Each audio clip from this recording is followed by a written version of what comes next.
Hi, everybody. This week, there is an energy of possibility in the air, a lot of possibility. Some of that could be related to the manifestation energy that I spoke about last week. And if you're still working with that, it's still available to do so. If you want to know more about that, I'll put a link to that about manifestation and how you can work with manifestation and some tips and tools for you to be able to use when you're working with manifesting things.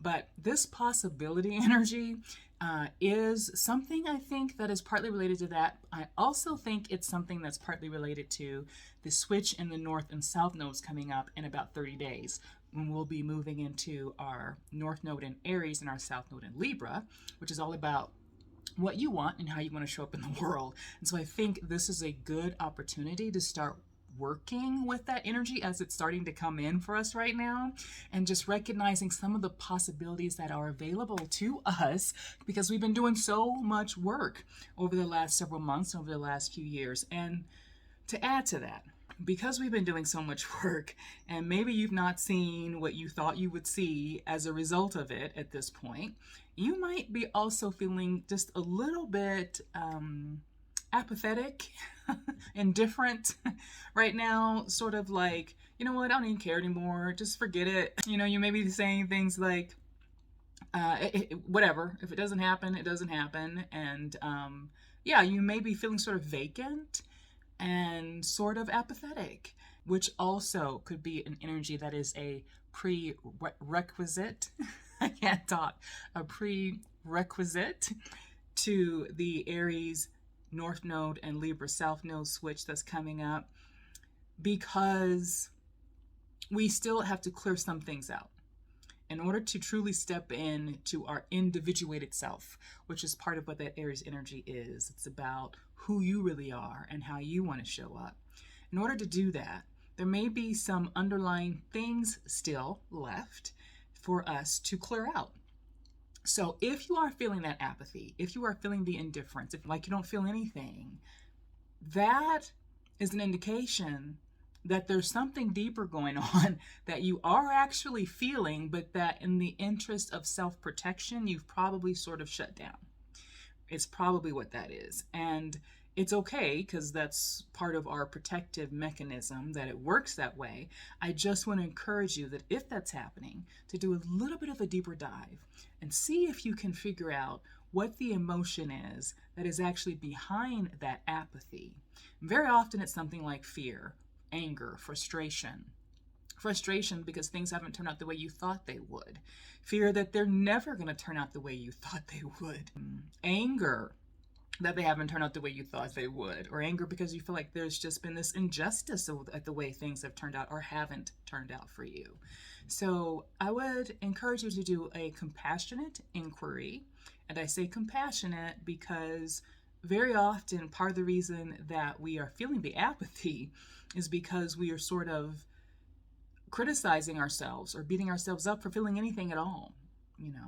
We feel like we should be somewhere other than where we're at. And I'm here to tell you that where you're at is where you're supposed to be, because if it weren't, you'd be somewhere else. So if you're somewhere and you want to be somewhere else, then that's an indication that you need to move to be somewhere else, right? But if it's not come into your awareness yet that you need to be somewhere else, then you're going to be there until you figure out that you need to be somewhere else. And in that moment, that means that you're not where you're supposed to be, and you can move to where you are supposed to be. So that's just how I look at that. So it's okay. Just once it comes into your awareness, you can make a conscious decision. This is the beautiful thing about living a conscious life. The more we live a conscious life, the more we're able to make choices and decisions that come from a conscious and more whole space. And even if you are still in the process of healing, which, by the way, if you're on your healing journey, you will be doing for the rest of your days, in this experience at least, if that's what's happening, then while you're in that journey and you continue to become conscious and more conscious and more conscious, it opens the door for you to make more choices and more choices and more choices to show up as the more whole, the pure, the more accurate version of who you actually are. The more conscious we can become, the more we can shed those things that keep us from being who we really are, the more we can shed those things that are not who we are, so that who we are can take center stage. So the goal is to allow things to just come up into your consciousness without judgment or qualification, to not force them into your consciousness, right, per se, but to just know that as things arise, we allow them to come into our conscious awareness so that we can begin to make a conscious choice about what we're doing with our life. And so we're no longer living unconsciously. I love the Carl Jung saying, until you make the unconscious conscious, the unconscious will rule your life and you will call it fate. And that's how a lot of people live. It's your choice to live however you want to live. It is of no consequence to me whether you listen to anything I have to say or anybody else for that matter. And quite frankly, it's your sacred choice to do whatever you want to do with your life. And yet, in my experience, I have found that very often what we think is fate or what we think is some sort of pre-ordered destiny is simply something that we're operating in an unconscious space because we have not yet brought that into our conscious awareness. And once you bring things into your conscious awareness, you don't start to feel like things are just happening. You begin to realize that you can choose and make things happen. And life no longer is happening to you. It's not even happening for you. It's happening because you choose to. That's what happens when you begin to become more conscious. And so that's the beauty of it. And so that's what the possibility is about. It's about realizing that, you know what, I can actually cause life to be something that I am choosing to do instead of life acting upon me or acting for me. It's now I am for me and I am making the choices and decisions for me to have the life that is best for me. So that's what striving towards a conscious life can do for you. So those are the possibilities that are available. If you're feeling full, like something is about to be birthed, that is part of this possibility. If you're feeling stuck or like pressure, sometimes it can come out that way where you're frustrated and there's this pressure there. That actually, aside from being an indication that you may be dealing with some unconscious fears, is also an indication that you are on the verge of a breakthrough.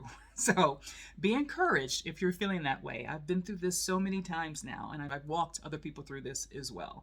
So just know that if you are feeling this intense pressure, like a pressure cooker, I encourage you to take the time to sit with that energy and observe whether or not there's another energy or emotion that's underneath that is looking to surface so that you can have the expansion and the release can happen, and then you've got your breakthrough. So those are the things that I would encourage you to work on this week. And as always, I hope you have a great week. There's some exciting things that are going to be coming in the next 30 days with our switch in the North and the South node. I'll be talking more about that. For right now, just sit with the possibilities, sit with the discomfort, and as much as you're able to do so. If you need additional support, reach out and get additional support, right? That's partly what I'm here for. But there's other people around you that can be an assistance to you as well. Reach out to them if you need to. If this has been useful for you, if the things that I talk about, you find them useful, I'd ask that you like, share, subscribe to my YouTube, get on my Instagram to ensure that you don't miss things. You might want to be active on all those platforms. Other than that, I hope you have a great week as always. And as always, may you ever live inspired. Thank you so much for joining me. Bye.